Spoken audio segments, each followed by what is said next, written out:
Hello and welcome to another episode of West Underground. Today we have a guest on the other side of the world, literally. We have Lainey Dionne from Rhode Island here with us on West Underground. This is exciting. Our second ever interview from the States. This time we're up east. How are you? How are you doing?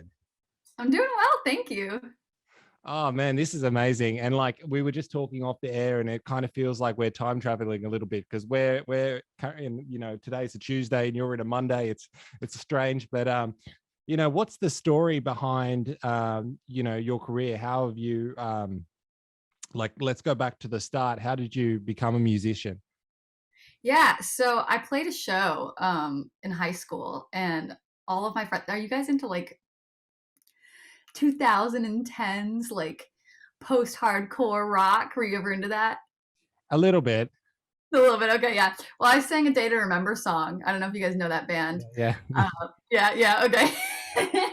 And the whole crowd was singing along, and from that moment, I really knew that like that was going to be what I was going to do for the rest of my life. So then I went to Berklee College of Music. It's a big thing over here. Yeah. Probably not a big thing in Australia, but they have a campus in Spain, I think, as well.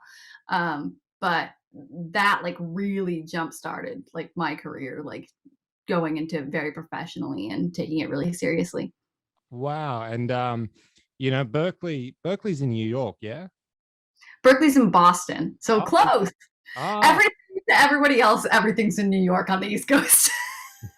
ah. But very close, yeah. Well, because John Mayer went to Berkeley, right? And Yeah. yeah, and but like so many musicians, like a bunch of guitarists that I follow, like all went to Berkeley. But what was that experience like? Yeah, so I couldn't really afford it. It's very expensive. But I was able to go for 2 years. My parents paid for one and I took out a loan on the other, and I was able to get my 4-year bachelor degree in those 2 years.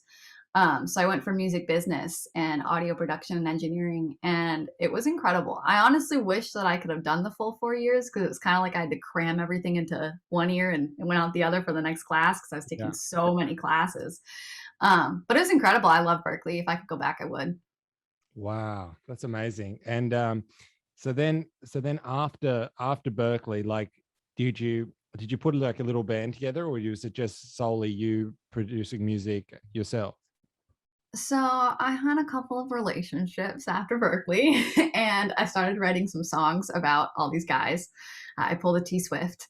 Back then, I was more folky. I was very into folk music. I listened to a lot of Ingrid Michaelson, James Bay, people like that. And I came out with a folk EP, and I got a whole bunch of Berkeley musicians. And we went on tour on the East Coast here. Yeah. We did go to New York, so there's that. But yeah, so playing with the guys is really nice. I haven't played a band show probably since 2019 because of the pandemic, but I definitely miss it. Yeah, for sure. And like, are you guys out of the pandemic? Because we've been locked. We're still in lockdown at the moment. But what's the situation over there at the moment? Uh, who knows? It's safe, it's not safe. I think the CDC is very conflicted right now as to what we're supposed to be doing. We don't have a mask mandate. However, it's being urged to wear masks, Yeah. even if you're vaccinated. But I think I might be wrong on this, but I think more than half the country is vaccinated. Um, I totally might be off, but at least over half of Rhode Island is vaccinated. So we've been doing pretty well. Cool, cool. Like, so does that mean like you guys can like, do you still have bars and stuff open? Like, did you have Yeah. bars and stuff open in your lockdowns? Yeah, so I play at bars every week. I'm vaccinated, so ha, thank God.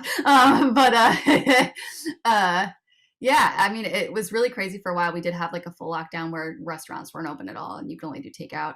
But that hasn't been since like the start of 2020. So we've been pretty good for a while here. Wow, that's amazing. Like, out over here it's completely opposite. We had a couple months where like after the pandemic we opened up everything, and then for like the last 3 months I think it's been Paul with like we had some like the people come over with Delta, and then like the state is and the whole country really is just gone into lockdown for like going on 13 or 14 weeks now. But Wow. Yeah, but I think 70% of the country is now vaccinated, so it's not too long before we open up again. Yeah. Wow, that's crazy. Yeah. I wish that we would go into lockdown because I feel like we could get some stuff done more quicker.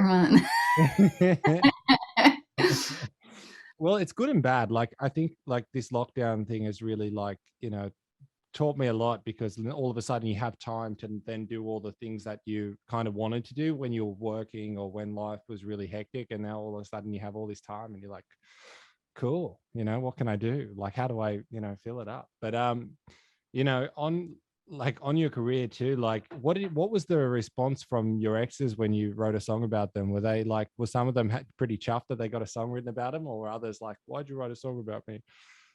I mean, some of them don't know that Oh, the songs are about them, yeah. but some of them do, and it was really funny. So I've dated a lot of different guys, and some of them have been foreign. So I dated a British guy and a Dutch guy, and I actually left the Dutch guy for the British guy. Crazy, crazy story. I met people online. Have you guys been on like any sort of gaming? Not even a dating app, just a gaming app. I was on a. Did you guys have Tap Tap Revenge back in 2010? Everything comes back to 2010 for some Oh reason. shit, I remember But Tap Tap. Holy crap, that's a throwback. Yeah, yeah, there were different, there were multiple games like Tap Tap Revenge, and there was different type of, wow, you can meet people in that game, did you? I remember, holy shit. Paul, you yeah, might I yeah, have yeah. forgot I See? forgot about that. Memory unlocked. But yeah, so I met a guy on that chat room in Tap Tap Revenge, and 5 years later we decided to meet in Amsterdam, and we dated for a year.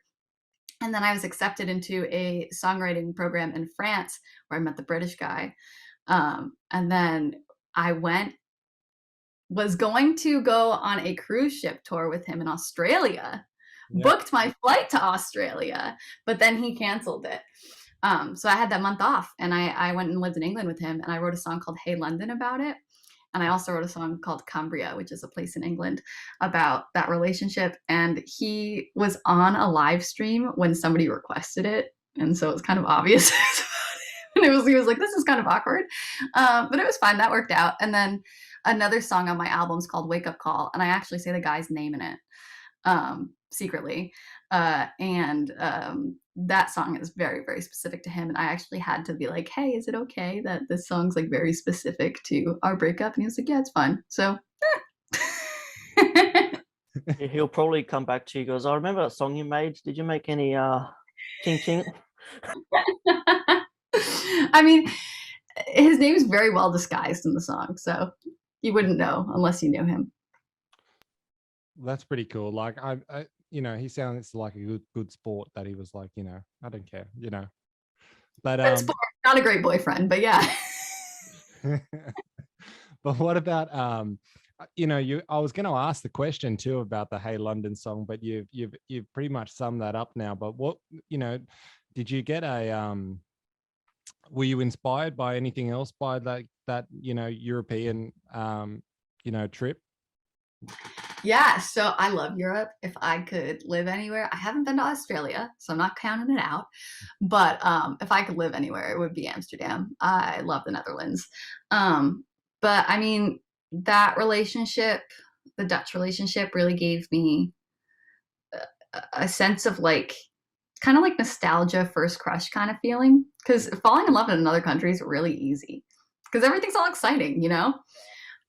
So it was very first crush. Like I felt like I was like in middle school all over again. So that was a really great relationship. And then obviously Cumbria and Hey London, that relationship wasn't as great. But I loved it over there. Yeah, cool. That's very cool. And like that's so amazing that you like followed your instinct and like actually went over there, because it seems like such a risky thing to do in a way, but I could have been murdered, but I wasn't. It was great.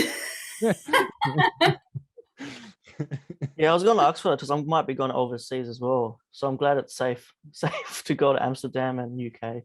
But it's always Yeah, going to be yeah. safe if you do the right thing. But just when you're on overseas, did you play any music when you're in those countries, like any gigs and that as well? Yes, I played a couple shows in England with the guy that I was seeing. But when I was in the Netherlands, I didn't play any shows.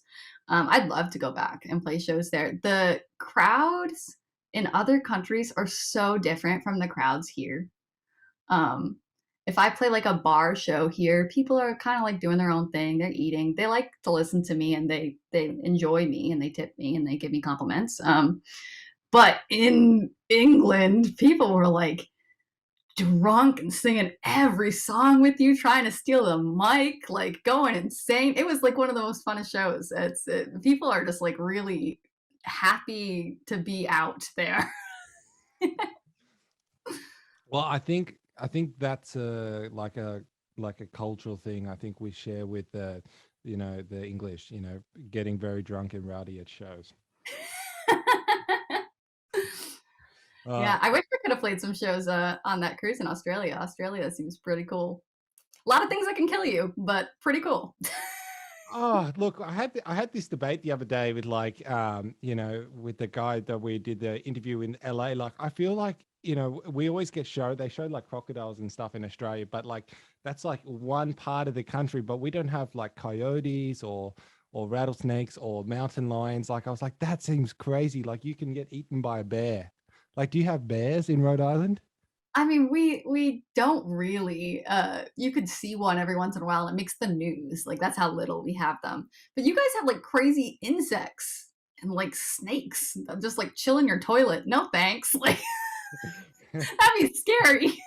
That's like unsuspecting. Like if you go out in the woods, yeah, you might expect to like see a coyote or something. You don't expect for a creature to be in your toilet. All right. Yeah, well, you may have a good point there. Like, uh, I think like, do you guys get snakes in pools and stuff over there? Like, okay, I maybe mean, that's just maybe a in strictly Florida, Australian thing. but like not here in Rhode Island. We Ah, we have like garden snakes or garter snakes or whatever they're called. We don't have any. I don't think we have any venomous snakes here. Um, but that you never see snakes. You never see snakes. You never see huge spiders.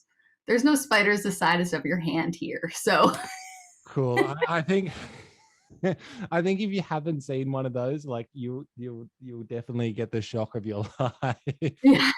And you guys have like crow like birds that come and attack you, right? Oh yeah, The like magpies. Yes. yes, that is scary as shit. Like, you walk past the tree and all of a sudden you'll see this thing and you just have to run and you look so stupid running from a bird that's swooping you to everybody else and everyone else thinks it's funny as, but in that moment you are truly terrified. I believe it. We have Canadian geese here, and they will chase you too, but not as scary as the videos I've seen of those magpies. So I believe it. Oh, look, those magpies were my worst nightmare when you had to walk home from school or do anything like that. You have to run and they chase you for a good like 100 meters or so. you know, they keep you on your toes, that's for sure. Oh yeah. But like, what's the scene like over there in the States? Like, is it easy to be like a traveling musician? Like, is it easy to be a musician, or is it a real kind of competitive force over there? So I'm from the smallest state in the United States. So Yeah. we're very, very, very small. Probably like a million of us could fit into Australia. That's totally off. My math is off, but we're very small. And here, I mean, the competition's very different. Everybody's in kind of different genres. There's not a lot of pop artists in Rhode Island, whereas Massachusetts, Boston, there's a better scene there for that. They had the New England Music Awards. Boston's kind of like the mecca for New England for where everybody meets up to do big shows. Um, someone like Billie Eilish, she wouldn't come play Providence; she'd go play Boston. There it's a little tougher, but there's like incredible musicians because of Berkeley. Everybody goes to Boston. But here, I mean, I play shows 2 to 5 nights a week, and I have no problem getting shows. In Boston, it'd probably be a little bit harder. That's cool. You mentioned Billie Eilish then.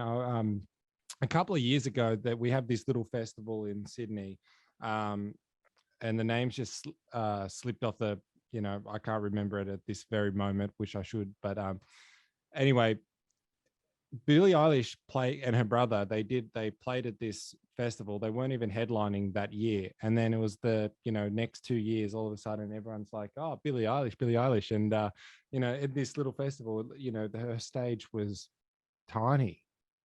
Wow. And yeah, and it's just amazing, like, how she's just kind of blown up and, became like this big superstar. And a couple of years ago, you could, you probably could have, gone and met her, I think that's funny. Yeah, that's insane. Do you know the festival I'm talking about, Paul? The name will come back to me during this podcast, I'm sure. But No, I'm not too sure, man. It's gonna hit you at like 2 a.m. and you're gonna be like, I'm more into the heavier stuff, so I'm not too sure. Maybe it was like, Fields or something. Like, is it like around New Year's Day? Laneway, is it? Laneway, yeah. Or Splendor? No, Laneway. Laneway, okay. Laneway, yeah. And like the headlining artist was like Mac DeMarco. But Billie Eilish was there with her brother. Yeah, he's a Canadian fella, but okay. Yeah. But it's just really interesting to kind of like see her blow up and become absolutely, mega. And just remember her being, like 20 meters away from you with her brother. Wow. Yeah. Yeah, I would have loved to see her play. I had tickets to see her, but pandemic happened and the tour shut down. But big fan. Yeah, for sure. Like, I feel like your music definitely has a bit of Billie Eilish influence to it. Thanks. Yeah, so Bad Guy was one of the influences for I Love You to Death, the last song on my album. Cool.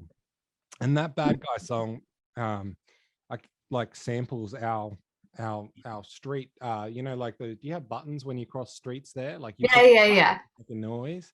Yeah, like her brother just decided, our noise is funny, so he pulled out his phone and just recorded that, and that's the.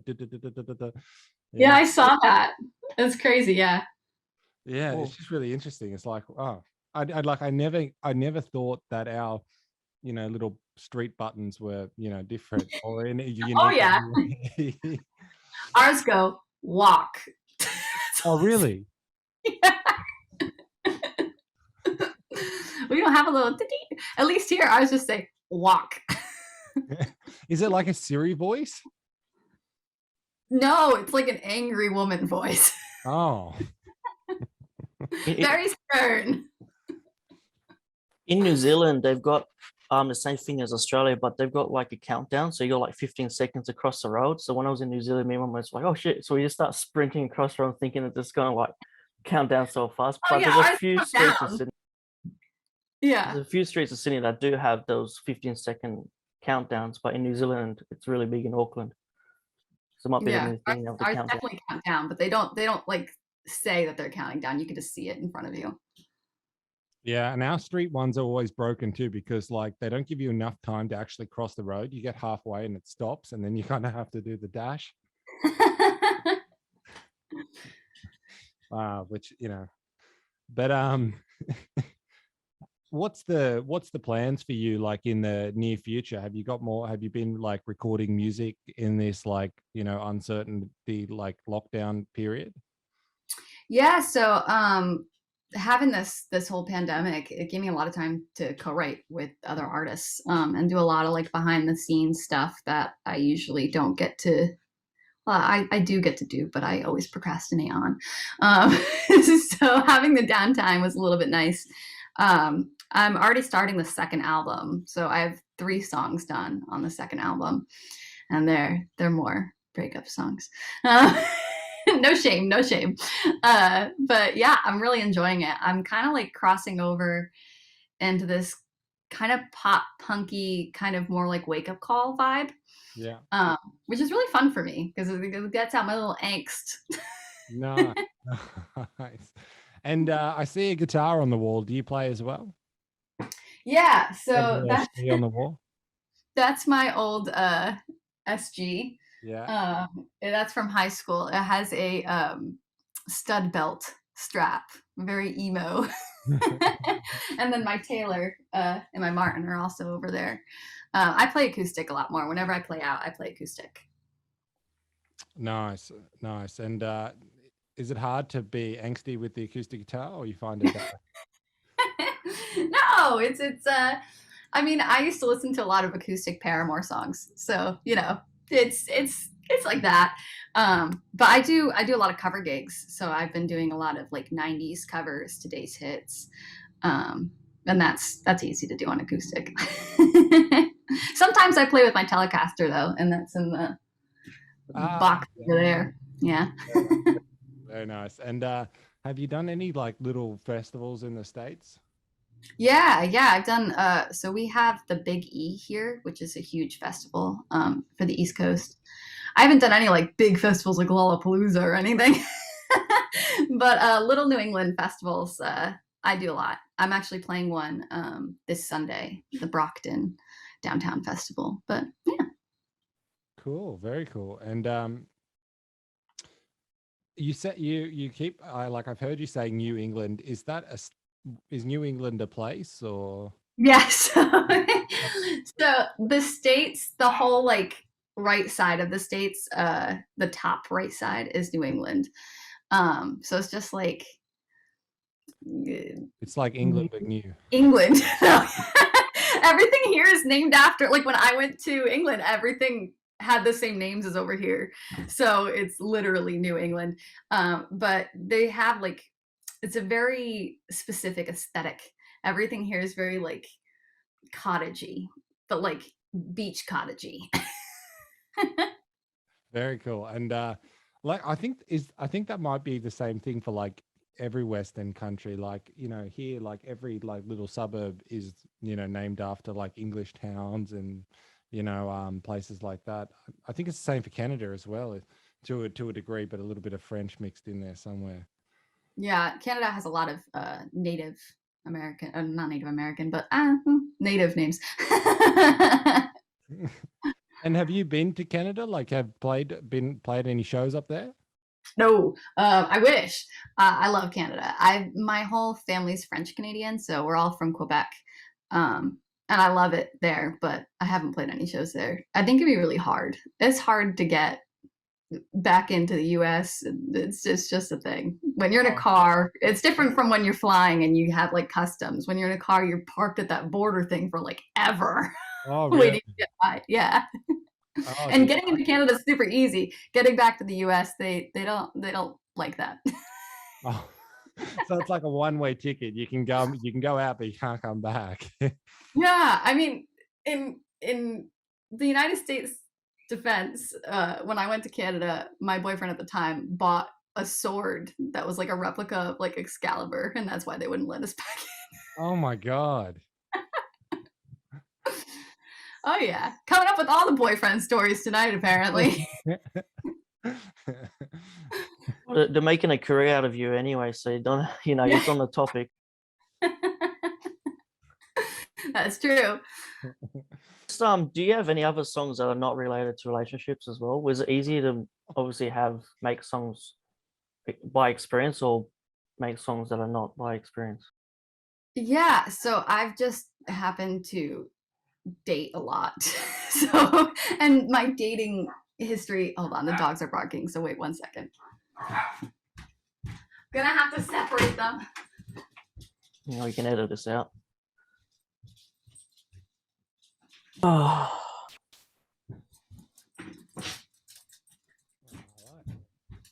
Can you see them on the ground over here? Yeah. They're all running away from me.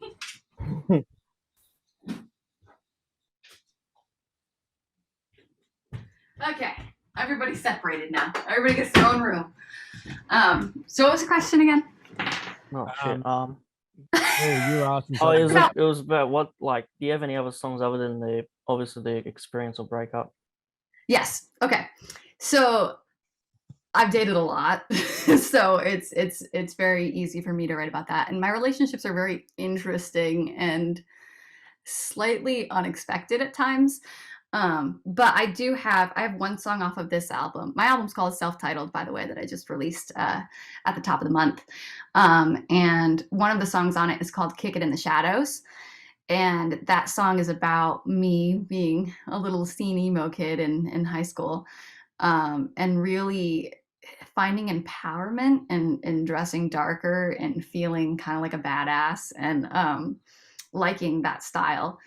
And me and my friends being kind of like the island of misfits toys, and just being ourselves and having fun and not being judged. And then a song on my older album, Can't Refuse, it's called Wouldn't It Be Nice? And that song's about everything in my life kind of falling apart because Berkeley was threatening to take away some of my credits. And things were just going weird in my life, and I just was wanting everything to kind of fall in line. But other than that, everything else is about boys. Cool. Yeah, it feels like I'm going through that phase of kicking in the shadows and wearing all black and listening to rock and being rebellious and rock and roll. Yeah, you should listen to Kicking in the Shadows. It's a It's good. got that's a nice title. Every time I see a title that's good, I might have to listen to it. So I might have to listen to it after this. Hey. Kicking in the Shadows is very pop. If you like more harder stuff, like if you like kind of like Paramore, which isn't hard in metal by any means, but in my sense of harder stuff, you'd like Wake Up Call. Awesome. Thanks for the feedback. Yeah. And like, have you got any like like, I'm just figuring out how to word this, like any aspirations to like play like any bigger shows around the States? Like, where would you like to go? Anywhere, Anywhere? everywhere. No, I'd love to play shows out in LA. All my friends after Berkeley moved to LA, and I was seeing some. I don't know if you guys, it might be an international thing. Do you guys have So Far Sounds? That might just be national to us. But they have incredible shows out in LA, where you get the email and it doesn't disclose who's playing and it doesn't disclose the location. It's super hush hush, and like only a certain amount of people are invited. And then you go to this place that's like in a warehouse, but it's all dressed up in like super indie awesome like architecture and stuff. And then you watch these random people that you've never seen before play. And Billy was actually on that. Oh, So it cool. comes full circle. Yeah. But yeah, So Far Sounds is really cool. I'd love to do an LA show with them. Well, they'll have to come to Australia too, because that sounds pretty awesome. Yeah, it's very hipster. It's very hip. Yeah, yeah. And what about like everyone who moves out to like LA? Is that like is that a common thing? Like, do you think? Because Was your other American artists, were they from LA? yeah, they were from LA. Like, does everyone just go to LA? But then like do many people end up coming home like pretty soon after? Is it, once they get down there, I imagine it's like super competitive. It's like, I mean, maybe it's really competitive. My thing would be it's just really expensive. yeah. It's like $1 million to have a room. But I mean, everybody that I've known that has moved out there has not moved back, and everybody loves it. Yeah. I think it's nice to not have seasons because we have a lot of snow here on the East Coast, so it would be nice to just chill at the beach all the time. But I mean, it's probably oversaturated over there, but my friends don't have problems getting shows, and every show that I've gone to there has been really cool. They just have really cool venues. Yeah, yeah. Well, I feel like they're like, that's LA's thing, isn't it? Like they're the mecca of entertainment. Yeah. But I just wonder, like, because everyone, seems to flock to LA, but I wonder if it's like, if it, is it super competitive, or what it's like from your friends that have gone there. Are there many people that are coming from like the country and rural parts and kind of making it and then ending up back in LA kind of with a fan base? Do you know what I mean? Like kind of doing it reverse. I don't know if anybody from like a rural area would want to move to just because it's such a city and it's so overpopulated. Yeah. The people that live in rural areas usually stick to the rural area. I mean, there's a tiny town in Rhode Island that's a rural area called Burrowville, and we live like 30 minutes from the ocean anywhere in Rhode Island, and those people don't even see the ocean sometimes. Yeah. They're like known for that. Sorry for anybody from Burrowville. But I mean, I see like a lot of people from like other countries move to LA to try to like have a music career here. which we love. I mean, we love accents. I was actually a little scared coming on this show that I wouldn't be able to understand you guys sometimes, but we're doing pretty good. But everybody over here loves accents. We are before the interview, before you joined the Zoom call, we were talking about, you know, trying to tone down the Australian accent a little bit. Oh no, it's okay. You can go full blown. The only thing with Australian accents, sometimes I can't tell the O's from the R's. Your O's are R-y. I've never actually like realized that like that, you know. I feel like you don't realize things about your accent until people like tell you. Like, okay. Do you think that like you have an American accent? Because half the time, like, I don't think like I really have an accent until you meet somebody from somewhere else and they're like, oh, you sound Australian. And I'm like, well, I am, but you know. I mean, yeah, no, I think my accent's really bland. I have a very neutral American accent, whereas there's so many different accents here. The Rhode Island accent is I don't even think I could do it. It's kind of like a Boston accent, like pack the car. Like they talk like that. Yeah. And that's not even a good Boston accent. But I don't know. I mean, I think my accent's very bland. I feel like I'm the neutral accent, but I feel like everybody thinks they're the neutral accent and everybody else is like fancy. Yeah, you know. But here we have we have the Southern accents, we have the Midwestern accents, we have like a California dude kind of accent.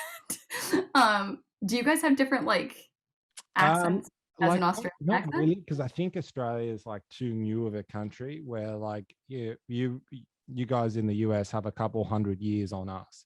Like, so oh, really? I feel like moved around, and then like, yeah, so Australia was just like, I think we've only been a country for like, you know, a couple hundred years, like, so since like so in that time we've kind of not really been able to develop, like, we give all the people up north like the Queenslanders shit because they speak really slow, but you know, just tease them. And but you so know, what accent is the H2O accent?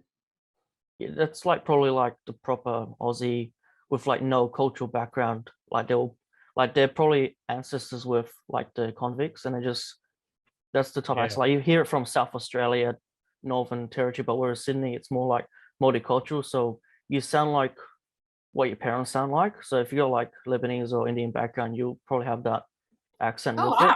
Yeah, so it's more just whoever you brought up with. Yeah, there's no based accent unless if you like don't have any cultural background or anything. Actually, I just want to go one thing deeper on what you said, Paul. I think there is just like one kind of Australian accent that exists outside of Sydney. Like, yeah, that's what I mean. You got to be in like South accent, but you know, like in Sydney, it's just kind of like when I moved here from like the country, and like when I got here, I was like, oh shit, I have to kind of work on my voice here because people are, you know, don't understand what I'm saying. So then I had to kind of use it a little bit. Yeah. Yeah, that one accent is Chris Hemsworth. That's his voice. That's what you hear as a proper Australian. So he's from Melbourne, but that's the accent you hear from anyone. So everyone will sound like Chris Hemsworth. the H2O challenge where you say Cleo with the Australian accent. Have you guys seen that? No, like Cleo. Like, how do you say? Yeah, see how Cleo the I don't know how you guys do it. It's cool. I like it. I don't know. It's just I don't know. It just rolls off the tongue that way. Because we say Cleo. Oh, what's the difference? Cleo. I don't know. I don't know the difference. Cleo. But did I do it okay? Do I have an okay Australian accent? Could I pass? I don't even know what the right way to say it anymore. I don't know. You got me confused. Like when you said it, I felt like it was a little bit of English. It was like Cleo, you know. So I can't pass for Australian. Oh, look, just keep practicing and you get it. Okay. But you know, It is what it is. I suppose like you know, at this moment right now is reminding me that I have an Australian accent, because half the time Yeah. Yeah, you have accent. You have more of an accent than I do because you're from rural Dubbo, so you probably get that proper Aussie accent. Whereas me, I don't have an Aussie accent. So when people from Really? overseas like, "Oh my god, you Aussie accent," I'm like, "Nope, nope, this ain't Aussie." Because my dad's Wow. Scottish and all that, so I got like whatever my cultural background is and whatever. Listen to this, I'm not proper Aussie. Very cool. I love Scotland. And you know, the question that I was asking you before, I feel like I phrased it a little bit wrong. The what I was trying to ask in a way was like, you Come know, back to it. I'm coming back to it because I phrased it completely wrong. But I meant to ask, like, is, you know how there's a lot of artists, I suppose, that kind of go to LA, and you know, like a handful of them will be really, really successful and kind of rise to the top. Yeah. Like people like Billie Eilish, and you know, but is there you know, a demographic of musicians and stuff like that that kind of go around, when I said rural areas, I just meant like not like the cities, not like New York or California, kind of go around the, you know, the back end of the states, like in Australia, or you know, just give an example from here, like Sydney and Melbourne are our capital cities, but there's a lot of people that will kind of go and travel and play all the little towns and all the, you know, kind of cities, and then kind of come back to, you know, Sydney or Melbourne with a, you know, a following. I'm just wondering, is that a strategy that people use in the States? Yeah, I mean, you try to conquer the States is so big. Yeah. I mean, probably you guys don't. Do you guys have as many people as you have land there? I feel like it's a lot of land that's like just chilling. It's definitely more Yeah. land than people. Yeah. Okay. Yeah. Your population is 300 and something million. Ours is like 20 million. Okay. Yeah, Yeah. All right. 22. So Yeah. I feel like you try to conquer like little regions of the United States. But like you don't really need to move to LA. I know people are like, it's great. Like it is great out there. But if you can conquer your own city or your own region, and then send your music to the LA record labels, I mean, that works just as well, you know? Yeah, You know, yeah. as long as you get millions of streams, it doesn't matter if the millions of streams are in California. They could be anywhere, you know? Yeah. So I think kind of just conquering your own little fan base in your own region of where you are works, and you don't even have to move to LA after you've done it. That would be my take on the matter. Yeah, cool. Like you know, I was just interested because, you know, as we've discussed here, like so many people move out there, and you know, do you need to, or you don't need to? And I think you've I don't answered think that, so that's cool. Have you guys been? Been? Yeah, to LA? Yeah, so I have lived in LA, and I lived Oh, wow. in Florida, and have no memory of it. Okay. So Florida seems a little like Australia to me. You both have alligators, like well, it's probably why we went there. But when I was a child, like I spent, you know, months over there, but have no recollection of it. He was drinking okay. too much, in other words. Nah, he was too young. It's all right. Florida is pretty much good for Disney, and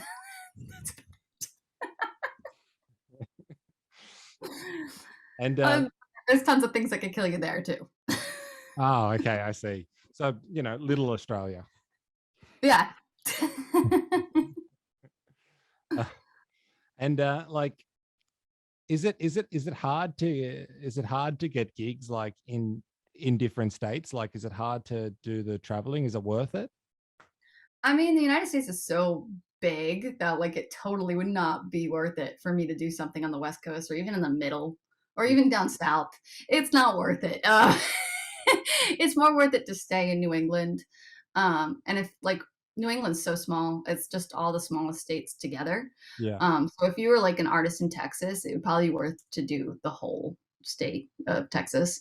But yeah, I mean, virtual shows are really great right now because anybody anywhere can tune in, and plus with the pandemic going on, that's like key. Yeah. But yeah, I mean, if you're doing a tour, you're gonna lose a lot of money. So, as long as you got the funding to do a full US tour, you're good, but otherwise it's gonna cost a lot of money. Yeah, right. Wow. You brought up Texas then. Is Texas going to become the next LA? No. Texas might branch off and be their own country at this point. I don't think anywhere is going to really be able to compete with LA just because that's where all the stars live in Hollywood, and that's where the actual star sidewalk thing is. So I don't think there'll ever be like a new LA. But Boston is pretty coming up in the music industry. So is Toronto, Canada. A lot of things happening there too. Is Boston like Little Island? Boston? Yeah, like it's little version of like Ireland, like No, Island. so it's attached. So Rhode Island is also called an island, but it's not. Everything's attached. Yeah, I'm looking up. I have a U.S. map up there. It's not a U.S. map. It's a world map, and I scratch off all the little countries that I've been through.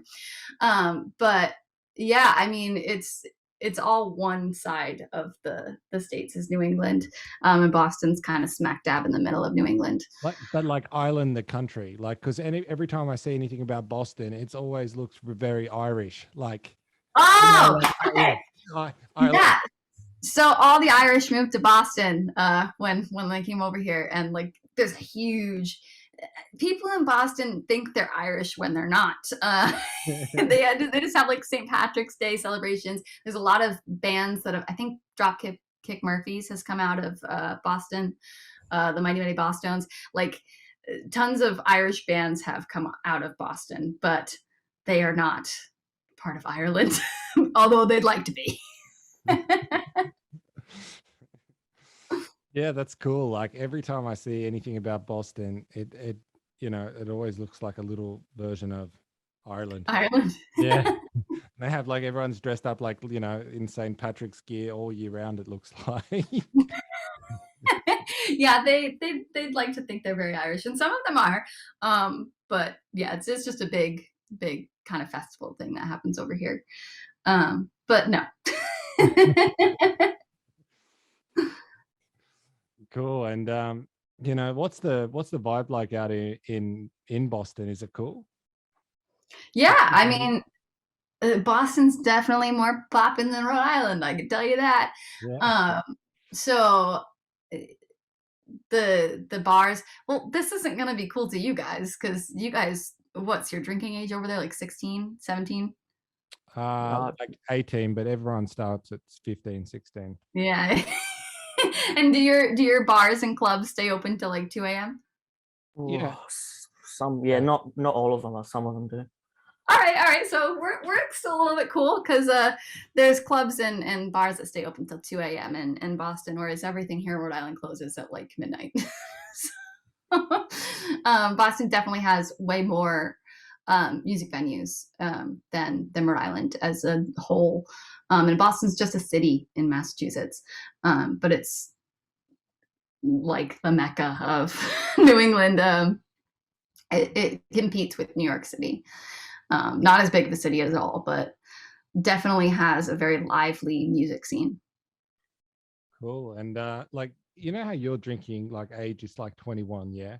Yeah, that's what I was like. Like, is everyone drinking at 18, but like, can't go to the actual pub? I mean, or does everyone actually like legitimately wait it out? Because if you have to wait it out to 21, that sucks. I did. I waited till 21, but that's just because I'm a goody two shoes. My friends didn't. People in my high school didn't like super drink until they were like 17, 18. I don't really know anybody that drank at like 14, 15. But yeah, I mean, I feel like our laws on that are a little backwards. Yeah, I don't understand it because, like, it seems like you can, because when I like in Australia, they took all guns away, but you guys can't drink, but have all the, every guns weapon you want, but you can't have a drink. It's like, I don't understand. It seems so. Yeah, I'd rather not have any guns and be able to drink. Like, I don't know. That's like one thing that I always, it trips me out. It's like you can do this, but you can't have a drink at like 18. Yeah, we're a little ass backwards over here. We got to catch up with everyone else. But Is yeah. Canada 18? Can you drink it in Canada at 18? Yep. Cool. Yeah, Canada's 18. Oh, I lie. I did drink legally in Canada when I was 18. Once. Once. Oh my God. In Australia, I think this part's like so backwards because like everyone here starts drinking at like maybe 15, 16. What do you reckon, Paul? Okay, I thought you were Yeah, gonna say 6 for a 16, second. 17, like low key, 16, Yeah. 17. Yeah. Everyone starts wearing like outfits and trying to sneak into the pub at that age.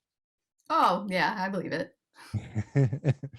Yeah. And you know, I think that's why, you know, before going full circle around to when you were talking about England, I think that's why you know, English shows are like so rowdy because everyone just uses them as an excuse to get out. And the same thing here, like once everyone's there, it's just like, oh, let's go, let's party.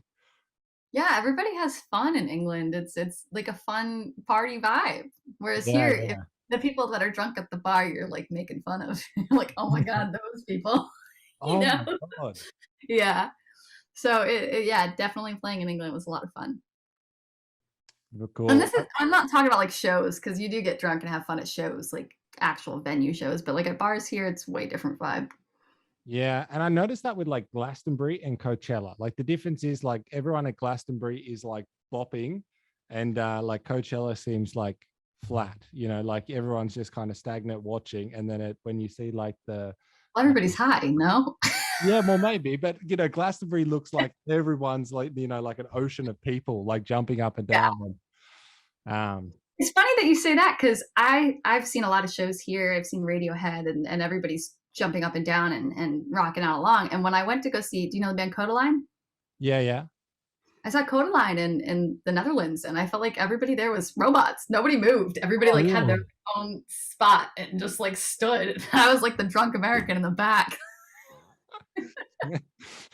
Yeah, in Sydney, our festivals, I went to the Download Festival in Sydney a couple of years ago. You got the moshing people jumping around at the front, and then as you gradually go back, people just standing there with the arms folded, like listening to the music. And they're the ones who are usually in the band listening to the music at the back. So it's a bit of both, like front people jumping around, and at the back just people with the arms crossed, nodding their head. And they're the people who are in bands, so they want to jump into our stuff. So it's just a difference of, you know. Yeah, I can't wait to play a show that has. I've played to like audience that have like maybe like 400 to 600 people, but I've never played like in a setting where like you would be jumping. Like it's always like before, like I play for a lot of movie openings, so everybody's sitting waiting to watch the movie before I play. So I've never really like had a crazy mosh pit experience. I can't wait to play with a band and have that. Oh my God, like just, you know, Not that anybody would mosh to my music, but you know. bring your band over here and you know, play a show in Sydney or Melbourne, and you'll have everyone moshing, you know, everyone just All right, down and running in circles. I'll do it as long as there's no snakes in my toilet. We got that. That I can't. I can't promise you that. Like, Stay in the cities. You'll be safe in the cities. Don't go out west. Yeah, as soon as you go into country Australia, you're in snake territory. Yeah. Yeah, and like, you know, and make sure you like, do you guys have to check your shoes you know, in America, like for snakes and I'm telling you, you guys got to check your shoes. You got to check your toilets, and you're like, we don't have killer things out here. You have to check your shoes. Like, no, we don't have that. Have a spider in there. No thanks. You guys have black widows, right? Is that Pardon? you guys? You guys have black widows? What's a black widow? Okay, you guys don't. I don't think we do. I'm not sure if we do. You guys have some really venomous spider. Yeah, it's the like funnel webs and funnel web. That's funnel web. Is oh, okay, yeah. Redbacks. Yeah. No thanks. Oh, well. But the bigger but in Australia, it's like the bigger the spider, the safer they are. Like if you see a big spider, it's all right. You can kind of touch those ones; they won't bite you. No thanks. The bigger the spider, the further I run. No, they're the harmless ones. Like the littler ones, I'm like shit scared of, but the big ones, I'm like, oh, that's fine.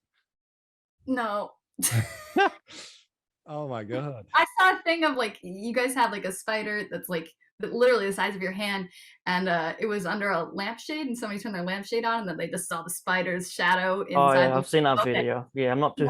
Yeah, I've seen that video. Yeah.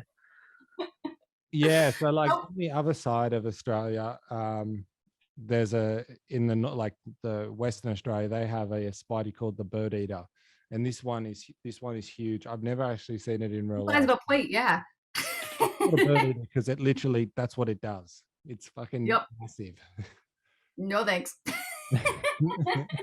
I'll stick to my little pop songs over here where I don't have to check my shoes.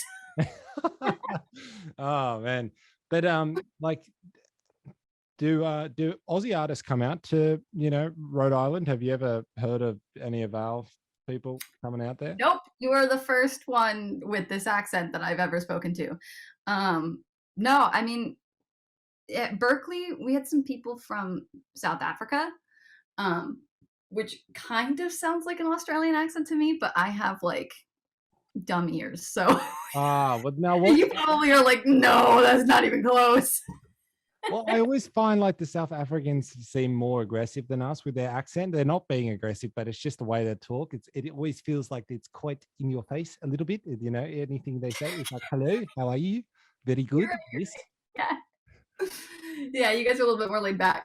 Yeah. Yeah, no, I haven't met anybody from Australia here. Couple people I know that were from Rhode Island moved to New Zealand, but that's about it. That's slightly different again. Like Paul, can you do a good New Zealand accent? I can't do one. No, I'm not gonna bother, man. No way. No, I can't do accents, man. No way. Been there, but wouldn't. Actually, Auckland reminds me of Sydney. Like Auckland and Sydney are kind of similar because they both got the backpacker feel. So every shop or pub you go to, it's always backpackers. So I just feel like that. But whereas Wellington, where you get the traditional accents and all that. Can you guys do my accent? Like I don't know, because I'm gonna. Oh boy. It's like your accent. Like I can't really do an American accent. Like it's really hard to do. But that's very close. That's better than my little good night, mate. It's better than that. Oh.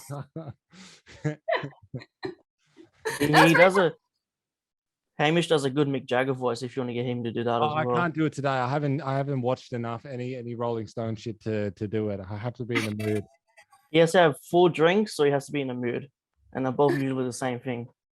All right. I might hold you to that. I might message you on Instagram, be like, hey, where's this video? Oh, that'll be cool.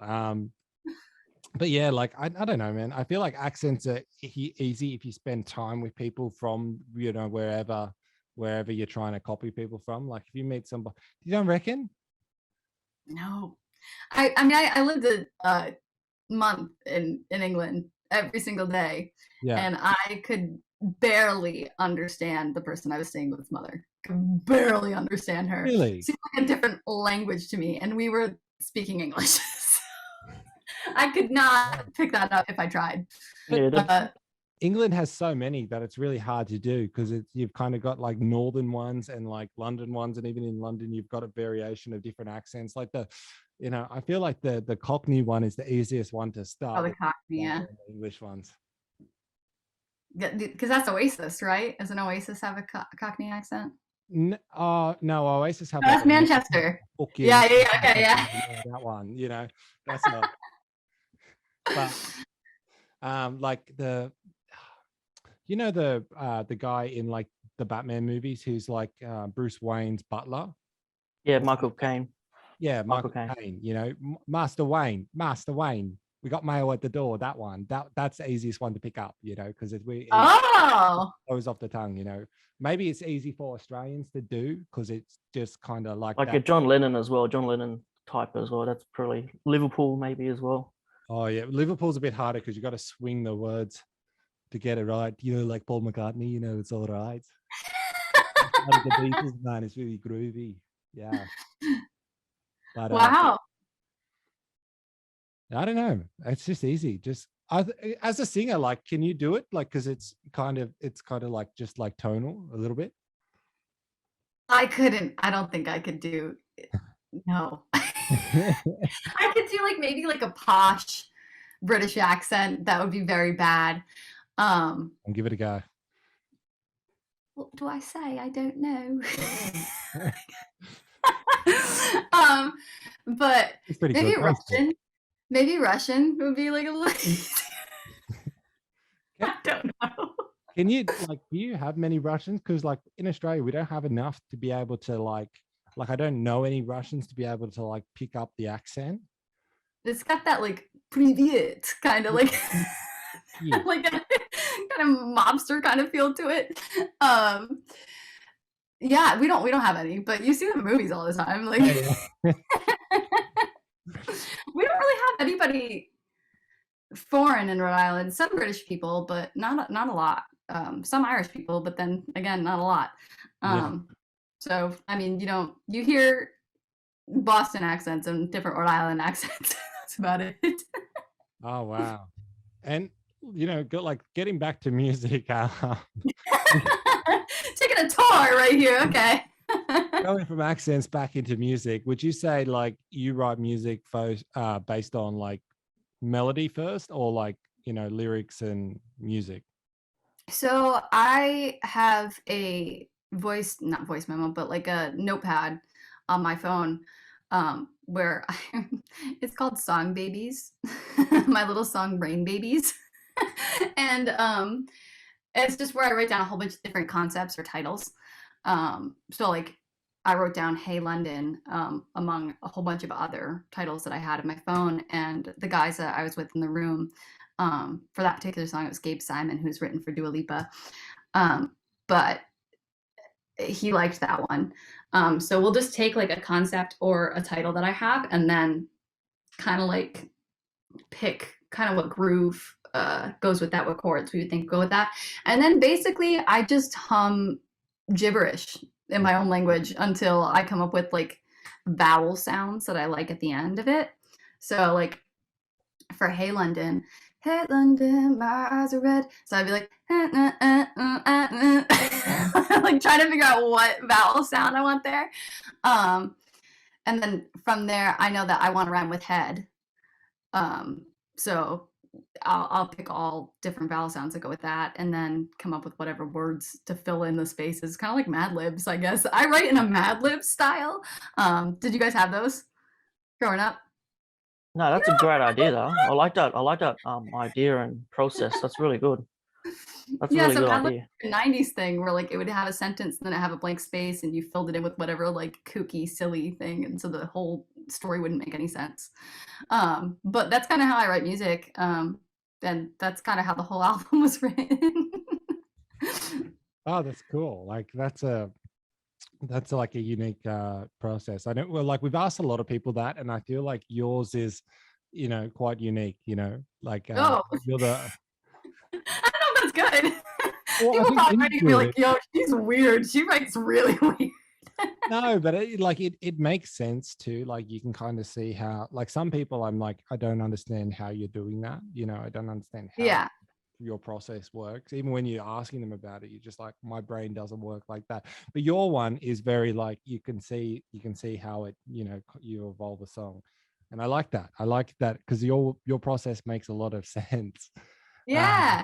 Speaking Yeah. gibberish until something makes sense. Yeah. And then how long does it take to then refine it until you're like, yeah, I'm happy with it now? So everything on the album was written and recorded as a demo in 4 hours. So every song had its own 4 hour slots to write and record it. So that's just how long it took on that. My first album didn't have any co-writers on it, and that was very quick. I didn't revise any of it. I didn't have anybody to argue with about it. It was just like whatever came out of me came out, and that was it. And the only song on this current album, self-titled, that I wrote myself without any co-writers is Cumbria, and I wrote that immediately after landing in the States after being in England for a month, and that song just came out of me like that, and I didn't touch it afterwards, and that was it. So usually 4 hours, but when I write by myself, it's like 20-30 minutes. Oh wow. Yeah. That's amazing. Thanks. Wow, like that, that's so fast. And then then what do you use to track your songs? Do you like throwing them into Logic, Pro Tools, Ableton? What's your poisonous recording? Yeah, so when I record my own demos, I do Pro Tools. And I believe so. Nick Schwartz is my producer. He produced the entire album. He also co-wrote 6 of the songs on the album. Yeah. He's incredible. I believe he uses Pro Tools as well. And he's great. So actually, I just switched over from Pro Tools to Logic because Macs don't really like Pro Tools right now for some reason. Right. And I was going to ask, like, you're the first to use Pro Tools as well, because like I feel like most musicians have either Logic or Ableton, like especially in Australia, because Pro Tools uses like a monthly subscription. Yeah. Oh, wow. No. I mean, I don't know if it's for other people and not for me, because you get the program with your laptop at Berkeley. Oh, really? I came with the university. That's cool. It's like what Hugh does. Like, you know, when Hugh gets those freebies when everyone else has to pay for something similar, because she's a part of the academy. Cool. That's amazing. Like, I feel like music in Australia, everyone wants you to use Logic. So like if you go study music, it's pushed on Logic on you. Yeah, Logic for me is a lot easier to work with, especially for me stuff. Pro Tools, I kind of need like a manual from time to time to be like, how do what, you know? I definitely Safari search a whole bunch of different questions when I'm using Pro Tools compared to using Logic. But these days I don't really demo my own stuff as much. I work with Nick a lot. So I don't have that problem anymore, which is great because too many problems on top of that. That's cool. Like, you know, if you've got somebody to help you out and do that for you, then life's great. Yeah. I mean, it's hard being an independent artist because you have to, I always say this saying and it never makes any sense, but you have to like dip your hands into many different hats or like wear many different hats. It's so true. Like you have to be your marketing manager, you have to be your social media influencer, you have to be your producer, and you have to be the musician at the same time, all in one package. Yeah, and your touring agent, and it's just there's so much to do that if you could find somebody that you mesh well with to take one of those things off your plate, it's like a godsend. Like it's great. So having Nick is definitely really great for that. But all the other things that go into releasing music is just like insane. It's more than you could ever imagine without being in the industry, you know? Independent, or do you have a label behind you? No, so I'm independent right now. But I do have so I'm working with B Squared Management, and they're really great. They've been getting me some press. I reached out to you guys myself, but they've been getting me some press and doing some playlisting on Spotify, which is super important for independent artists or really any artist in general to get a lot of Spotify playlisting.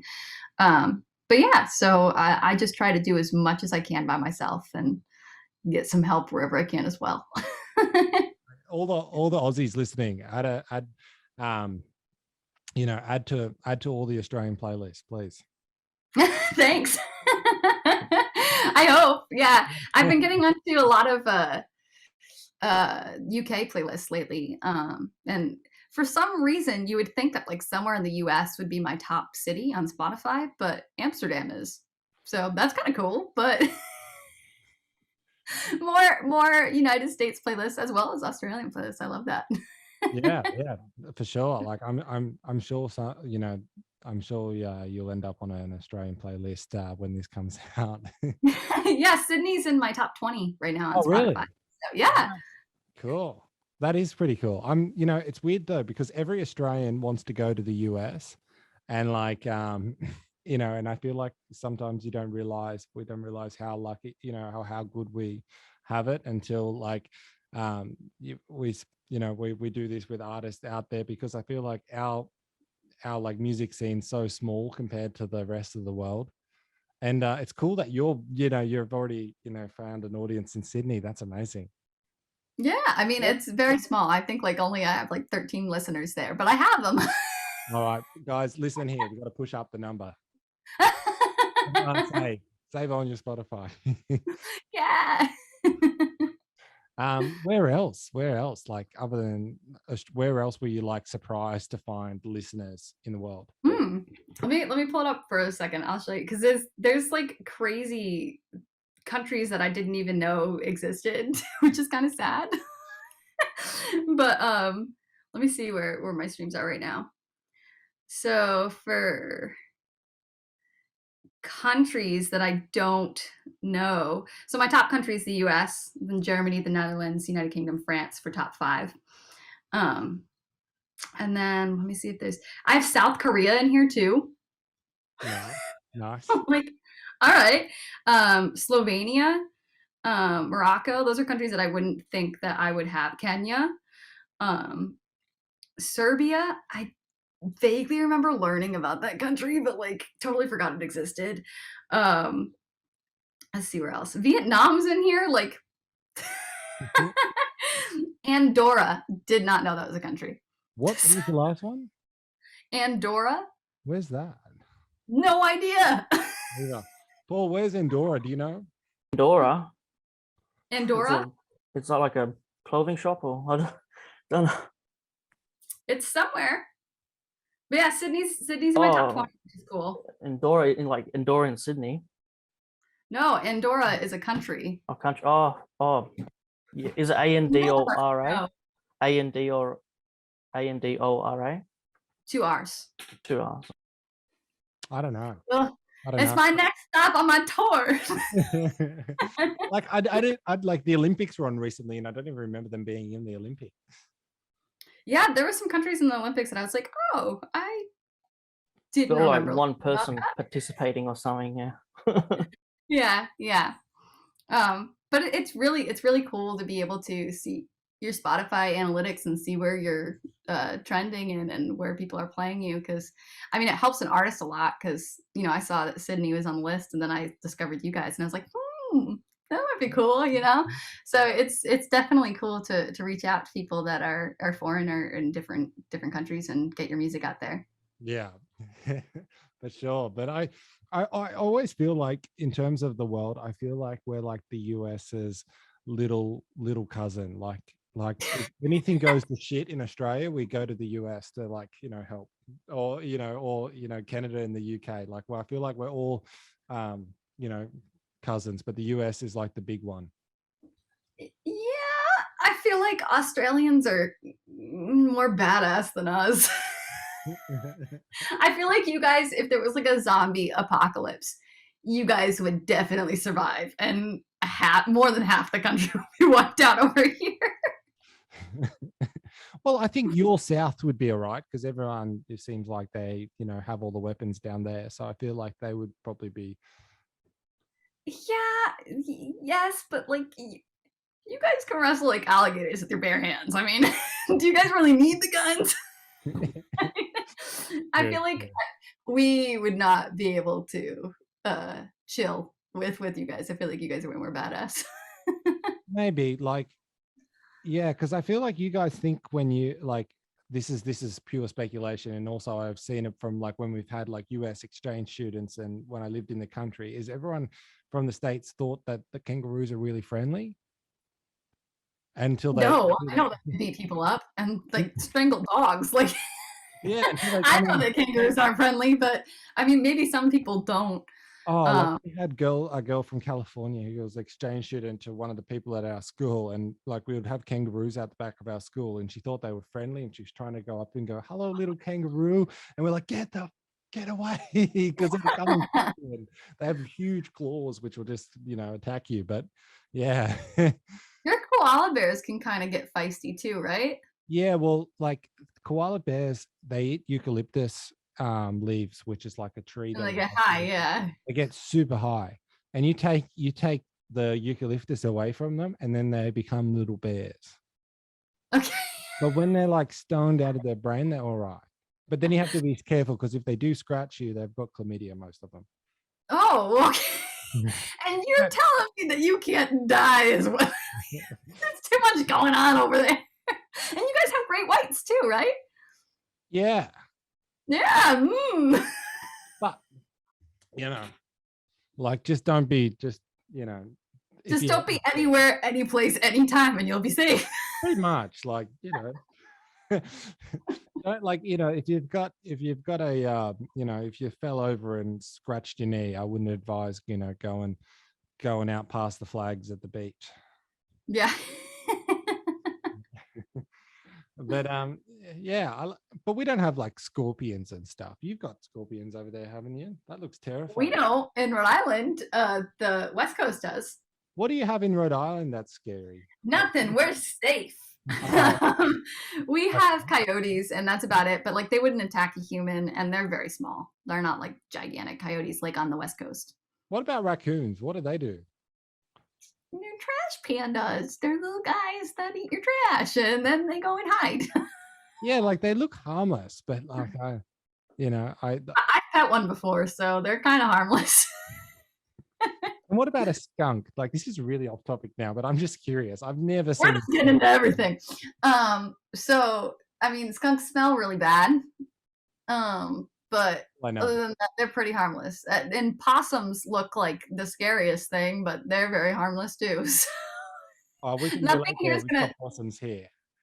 Yeah, but not the same kind of possums we have, right? What's the difference?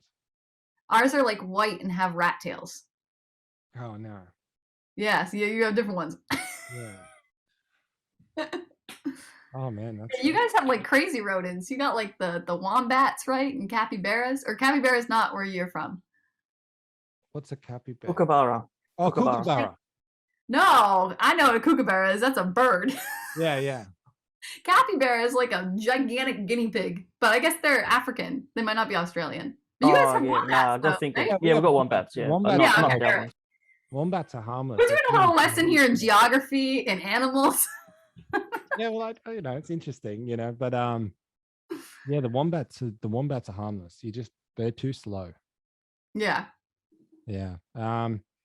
Yeah. What about echidnas? Do you have echidnas? No.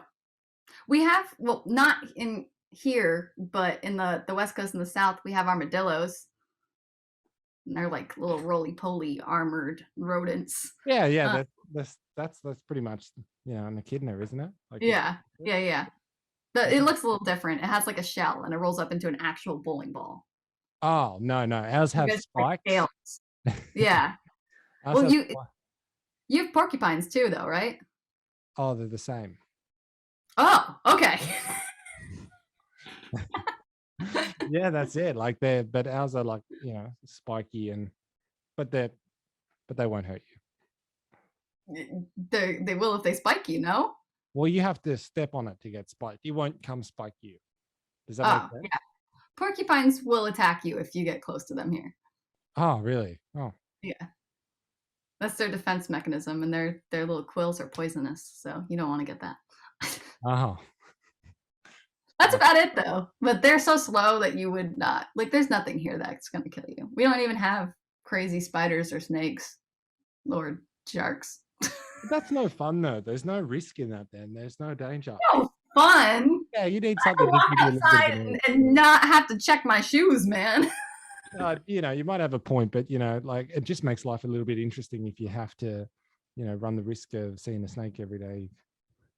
And that's why Australians are more badass. You guys are kicking into the shadows over there. Nice one. Nice plug. Got that one. Even when I've come across like snakes in my life, like it's been a terrifying but fun experience, because you're like, I could die right now, but if I stay really still, I'm gonna live. And then yeah. That would not be me. I would not be the one that is staying really still. I mean, we have rattlesnakes, but not here. So I mean, if you ever want a break from the crazy killing spree, you can come to the East Coast. You'll be safe, we promise. Oh, cool. Yeah, that sounds fun. Just moving forward, before we wrap up, is there any new music you're making at the moment, and also any future plans? Yeah, so I have 2 songs pretty much completely done. I don't know when I'm going to release them, because I just dropped the album on the 31st, so it hasn't even been out for a month yet. And I'm really trying to push the album as much as possible. It has 12 songs on it. So there's a lot of material to work with. It's very relatable. It's about relationships in your 20s. So everybody's been there, done that. But I think I'll probably drop one of the next 2 singles before the end of the year, or maybe at the start of the beginning before the end of the year. So stay tuned on that. You can find me on Facebook, Instagram, Spotify, iTunes, literally any social media platform or music platform that's out there. It's all on LaineyDionne.com. Cool. Anything else you want to plug before we wrap this one up? Listen to Self-Titled. It's my baby. I'm really proud of the album, and I'm really excited to get it out there and for more people to hear it. So hopefully some Beautiful. Aussies listen to it. All right. I think that sums up this one. Thank you very much, Lainey Dionne, for coming on our show. And thanks for reaching out. Thanks for reaching out. Name, I want to say Lady Dionne for some reason. Like it. Lady Dionne. Yeah, thank you guys so much for having me. All right, cool. Thank you.